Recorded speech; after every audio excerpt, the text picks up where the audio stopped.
Best friend.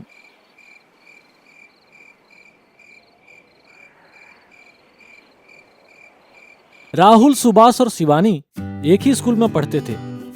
तीनों एक दूसरे को अपना बेस्ट फ्रेंड मानते थे। राहुल शिवानी को फोन करता है। हाय शिवानी, खाना खा लिया? मुझे मैथ्स के नोट सेंड कर दो ना। अगर आज रात मेरा होमवर्क कंप्लीट नहीं हुआ तो कल्लू मास्टर मुझे बहुत मारेगा। रात के 2 बज रहे हैं, ये कोई टाइम है होमवर्क करने का? प्लीज यार सेंड कर दो। मैं कैंटीन में तुम्हें खट्टी वाली चटनी के साथ 2 समोसे खिलाऊंगा। ठीक है, सेंड करती हूँ। राहुल की माँ वेल एजुकेटेड थी। वह एक बड़े हॉस्पिटल में डॉक्टर थी। लेकिन सुभाष की माँ गांव से थी और नाम मात्र के लिए पढ़ना लिखना जानती थी। I am leaving for college. Bye bye mom. Bye sweetheart.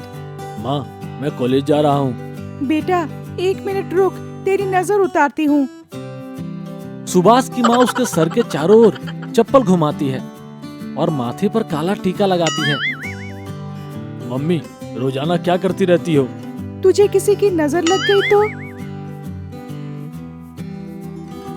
Rahul और शिवानी स्कूल की कैंटीन में मिलते हैं। चल समोसे खिला खट्टी चटनी के साथ।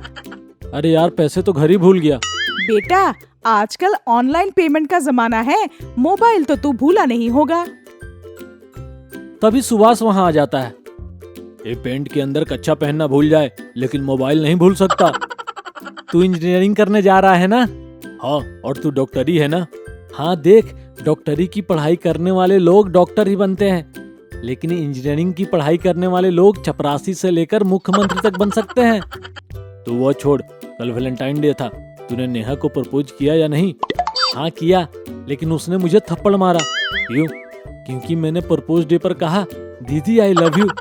अरे वो देखो, हमारे मैथ्स वाले सर खाली कटोरी में रोटी डुबो डुबो कर खा रहे हैं। तीनों सर के पास जाकर पूछते हैं, सर यह खाली कटोरी में कैसे खा रहे हैं? अरे भाई, हम गणित के अध्यापक हैं, हमने मान लिया है कि कटोरी में दाल है। डैनियल क्रैग की मूवी लगी है, चलो देखने चलते हैं। Daniel Craig? यह कौन सा जानवर है? जानवर नहीं है, हॉलीवुड का हीरो है। मैंने 3 मूवी टिकट खरीद लिए हैं, लेकिन पैसे चुपचाप मुझे फोन पे कर देना। तीनों सिनेमा हॉल जाते हैं, लेकिन एंट्री गेट पर खड़ा आदमी उन्हें अंदर नहीं घुसने देता। तुम तीनों नाबालिग हो, यह मूवी नहीं देख सकते। नाबालिग अभी दिखाऊं? मेरे मोबाइल में क्या पड़ा है? उससे कोई फर्क नहीं पड़ता। मतलब जब तक कोई तुम्हारी बीबी को लेकर भाग न जाए तब तक तुम उसे नाबालिग ही मानोगे? अभी रुको, तुम तीनों को बताता हूं। आदमी डंडा लेकर आता है। तभी तीनों वहां से भागते हैं और रास्ते में उन्हें एक जादूगर मिलता है। आइए, पीजिए जादू घुट्टी और मनचाहा रूप पाइए। चलो जादुई घुट्टी पीकर देखते हैं। नहीं, मैं नहीं पीऊंगा। कहीं असलियत में रूप बदल गया तो? मैं भी नहीं पीऊंगा। शिवानी 5 रुपया देकर घुट्टी खरीद लेती है। तभी एक सांड दौड़ता हुआ वहां आ जाता है। सब लोग इधर उधर भाग जाते हैं। शिवानी तभी जादूगर की दी हुई घुट्टी पी लेती है और घुट्टी पीते ही वह एक भैंस बन जाती है। शिवानी कहाँ गई? और यह भैंस कहाँ से आ गई? बेवकूफों, मैं शिवानी हूँ। शायद जादुई घुट्टी के कारण मैं भैंस बन गई हूँ। जल्दी से उस जादूगर को ढूंढो, मैं ठीक कैसे हो पाऊंगी? अरे, उस सांड के चक्कर में जादूगर पता नहीं कहाँ चला गया।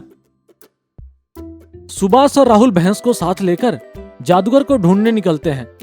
अरे भैया, भैंस तो बहुत बढ़िया है, कितने लीटर दूध देती है? अरे अंकल जी, जाओ यहाँ से। बेटा, मैं तो इसलिए पूछ रहा था कि अगर बेचना हो तो बताओ, भैंसिया खरीदने जा रहा हूँ। कितने में खरीदोगे? राहुल चुप कर, वरना सींग मार दूंगी तेरे। भाई साहब जाइए, यह बेचने के लिए नहीं है। कुछ आगे जाकर वे एक आदमी से पूछते हैं, भैया आपने किसी जादूगर को देखा? हाँ, जादूगर उस तरफ गया है। तभी भैंस पोटी कर देती है। दीवानी, यह क्या कर रही हो, वो भी खुले में? मैंने नहीं, भैंस ने की। लेकिन भैंस तो तू ही है। तुम दोनों लड़ना बंद करो। ओ रहा जादूगर। ओ जादूगर जी, आपकी जादू घुट्टी पीकर हमारी फ्रेंड भैंस बन गई। अभी दोबारा असली रूप में वापस कैसे आएगी? 1000 रुपया लगेंगे। यार मेरे पास तो पैसे हैं नहीं। शिवानी, तू एक रात भैंस बनकर रह ले, पैसे कल तक हम अरेंज कर लेंगे। भिखारियों में दे दूंगी पैसे, तुम चुपचाप जादूगर को पैसे दो और मुझे ठीक करवाओ। सुभाष जादूगर को 1000 रुपये देता है। तुम्हें बस भैंस के मुंह में एक डंडा डालना है। जैसे ही वो उल्टी करेगी, गुट्टी बाहर आ जाएगी और तुम्हारी फ्रेंड दोबारा से इंसान बन जाएगी। सुभाष भैंस के मुंह में डंडा डालता है, भैंस उल्टी करती है और शिवानी बन जाती है। तुम दोनों के पैसे नहीं मिलेंगे। क्यों? तुमने भी तो मेरे टिकट के पैसे नहीं दिए, मामला बराबर हो गया। तुझे भैंस ही बने रहना था। शिवानी दोनों को जीभ दिखाकर भागती है। राहुल और सुभाष उसका पीछा करते हैं। दोस्तों, अगर आपको ये कहानी अच्छी लगी और आप आगे भी इस प्रकार की कहानियां देखना चाहते हैं तो हमारे इस चैनल को जरूर सब्सक्राइब करें। Funny interview. एक शहर में एक बहुत प्रसिद्ध स्कूल था जिसमें दाखिला लेना आसान नहीं होता था और अगर किसी को दाखिला मिल जाता तो समाज में उसे बहुत सम्मान मिलता था। उस स्कूल में दाखिला लेने के लिए एक नियम था कि दाखिला से पहले बच्चे का इंटरव्यू होगा और अगर इंटरव्यू में वह पास होंगे तो ही उसे दाखिला मिलेगा।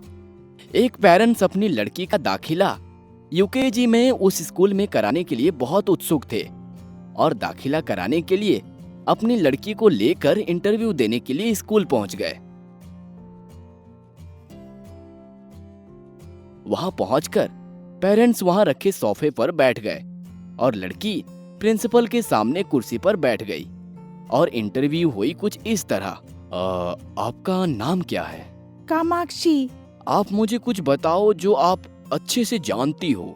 मुझे बहुत कुछ पता है, आप क्या जानना चाहते हो?